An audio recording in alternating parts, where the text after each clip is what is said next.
If you know, you know that I don't just manifest, I actually take action. Instead of lack, I expanded my knowing. Hello, my beautiful friends, and welcome to 50 Shades of Shilamida. I am so super excited to be here with you today and to start and open up these amazing conversations because let's face it, I have a lot to say, and the world of social media is banning me and blocking me and doing all the things. So if you know, you know that if you're being blocked, that's the person that you should be listening to. So thank you for joining me for this podcast. I am super excited. The reason why I decided to call the podcast 50 Shades of Shilamida is because I am a multi-dimensional human being. And when people ask me what I do, I feel like the better question is, what don't you do?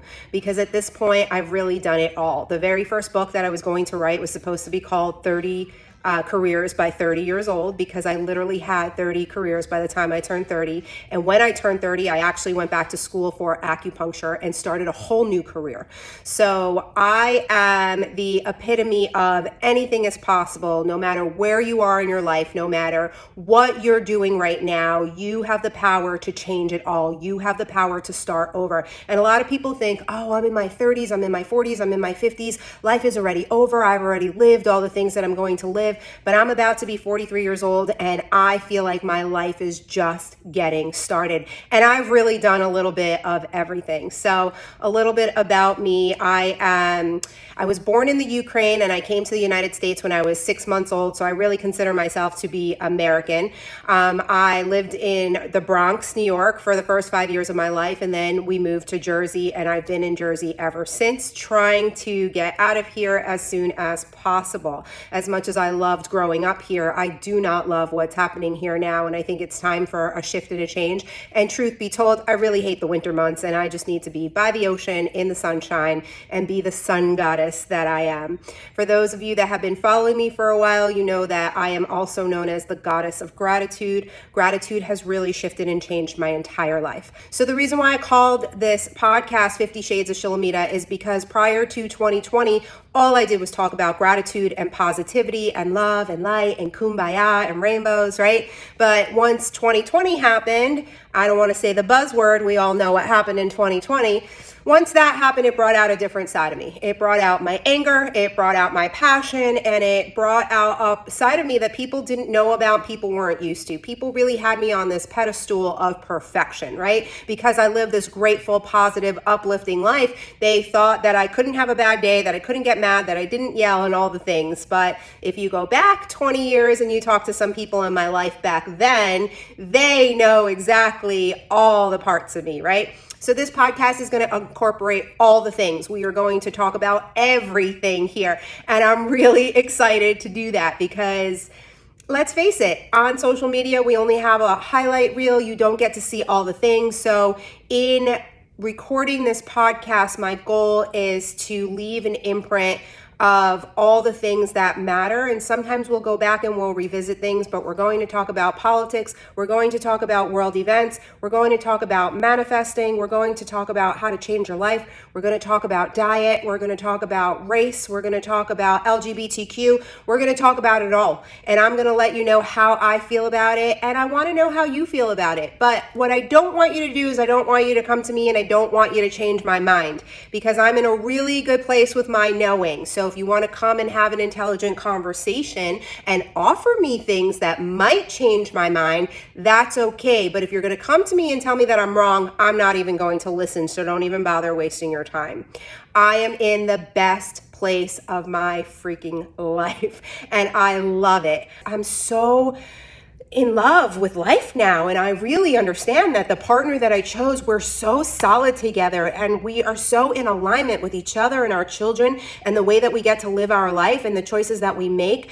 And it's up to us to create heaven in this place that we call earth, right? It's like my favorite quote from Wayne Dyer: heaven is not a place that you go to, heaven is a place that you create here on earth. I might have botched that a little bit, but you guys get the point. And if you don't know who Wayne Dyer is, I highly suggest you go look him up. He is my father spirituality. Years ago, I worked with a homeopath, and I was a really big overthinker. For those that understand, I have an open head center. So people with open head centers can spend a lot of time in the mind, and being in the mind is not a good place to be, right? It can drive you pretty crazy, and it could lead you to having anxiety and all kinds of things. But at that time, she told me to choose a spiritual mother and a spiritual father, because I really felt disconnected from my mom, and my dad had passed away when I was 26-ish years old. And so I chose Wayne Dyer as my father and Louise Hay as my mother. And they really shaped me into the spiritual being that I am. And they were the ones that I aspired to be, right? So when I created my very first vision board about 14 years ago, on that vision board, I had half the board was travel, because I desperately wanted to travel. And the other half of the board was me becoming an author, a speaker, and, becoming a spiritual leader. And at the time, I was 250 pounds. I was living on food stamps. I was a hot mess. But prior to that, I actually had success in my life. I was a business owner at the age of 21. I helped businesses grow. By the time I was 23, I started selling franchises and was a really hot commodity in the franchise market by the time I was 24. And then I whirlwinded and lost it all and ended up on food stamps. And, I call it a fluke because it kind of doesn't make sense now looking back, but it absolutely makes sense because that's where my ancestor line took me, right? That was some of the healing that I needed to do, because my family, my lineage, the generations before me, it's all about suffering. My parents migrated here from communist Russia. My grandparents were in the Holocaust. My grandmother and grandfather are actually first cousins. They're incestual because most of the Jews were dead, and they had to inbreed in order to continue the Jewish religion. And so, all of it is suffering. And so I needed to suffer in order to really understand what abundance really means.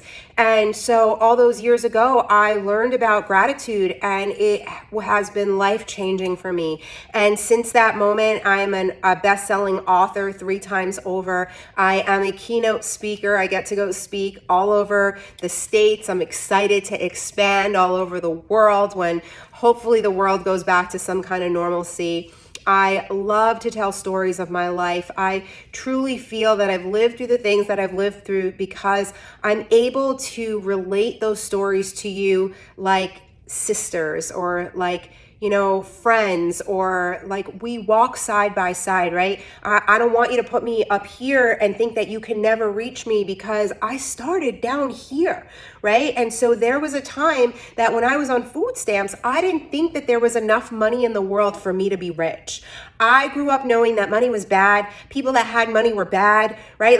I always had this bad perception around money.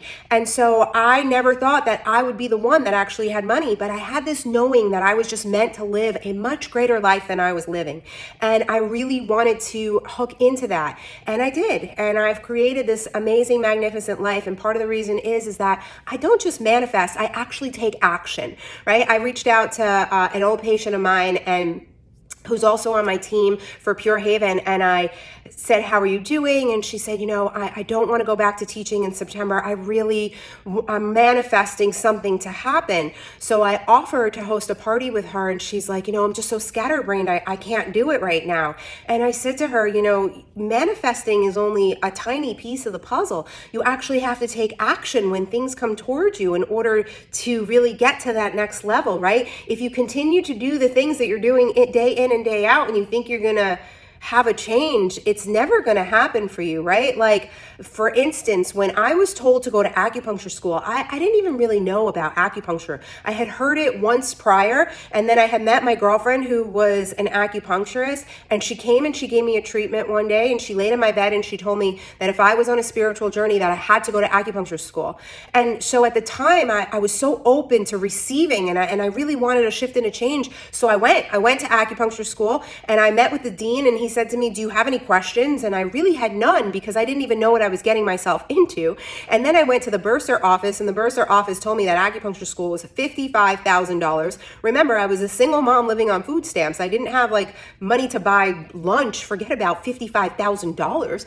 And so I called my friend and I'm like, this is a really expensive spiritual journey you sent me on. And she said to me, just do it. You're going to figure it out and it's going to change your life. You'll make your money back in the first year. And she was 10,000% right. And I'm so grateful for that moment. I'm so grateful for every single moment that has led me up to here. In hindsight, I can show you every single pivot that has brought me to this moment now. And I'm so super excited to be here with you, to talk to you, to connect with you, and to really help you live out your best life, because that's what we're all here for. When I stopped comparing myself to other people, that's when the real freedom began, right? Because all those years ago when I was living on food stamps, all I could do was look at other people and envy. I was jealous. Why does she have a husband and I don't? Why do they get to live in that house and I don't? Oh, why do they get to travel and I don't? Right? It was always a lack energy until I made a small shift and I started looking at other people and being like, oh, I'm so grateful for the love that they have, and I'm so grateful that that love is going to come to me. And I'm so grateful that they bought that beautiful new house, and I'm so grateful that my time will come when I live in a beautiful house. And I'm so grateful. Look at that ocean that they're showing me, right? I would use the opportunities of jealousy and envy, and I shifted my thinking. Instead of lack, I expanded my knowing of, oh, if it's possible for them, it's possible for me. I stopped watching TV probably 9 years ago. The only thing that you will find on my DVR for me is the Real Housewives franchise. I like watching the Real Housewives because they expand my knowing of what's possible and what's achievable in this life, right? I enjoy living a high luxury lifestyle. I didn't always enjoy that. I was actually very afraid of it. And I felt guilty for it, right? Like the first time I went on a date with my fiance and dinner was $400. I almost had a panic attack in that moment when I happened to see the check, because for $400, my son and I could have eaten for like an entire month and a half, right? It was like the equation of like money wasted in regards to living in desire, right? When you live in desire and you're in alignment, everything is going to come to you and everything is going to come to you easy. But if you're out there buying the Louis Vuitton bag so you can show it all on social media while you're in debt and you have all these other things that you should have spent your money on, that's the wrong thinking. That's that lack mentality. It's not going to get you anywhere. Might have gotten you a nice bag for the moment, but that bag is not going to get you further in life. So I want to thank you for being here with me today. I don't want to make these really long. I want to keep them in a digestible palette so that you want to keep coming back and that you're able to have the time to spend with me. I really, really, truly enjoy what I do. I love to talk about all the things. I would love for you to find me on social media. Even though I am shadow banned and blocked a lot, my messenger still works, so I'm able to receive messages. My website is www.shilamida.com. You have to spell that correctly. So it's SHILAMIDA. On Instagram, you can find me as the Goddess of Gratitude, but I'm actually thinking about starting a 50 Shades of Shilamida page, so look out for both. On Facebook, you will find me as Shilamida Cooperstein, and you'll also find me as Shil Amida. You can find me on Pinterest, and we will have a YouTube channel that will be featuring all of these videos as well. So I am out there. I'm also on TikTok. My TikTok is the Goddess of Gratitude right now. But if you can't find the Goddess of Gratitude or there's not a lot of activity, then look for 50 Shades of Shilamida, because the brand is going. I am going through this whole shift and change and expansion, and I need to start doing things a little different in order to really be seen and to be heard, because the people that are puppeteering our lives right now, they're definitely trying to keep me silent because they know that I know. And I want to share this knowing with you so that you're able to live out your best life. I love you. Thank you for being with me, and I hope that you have a magical day. Bye.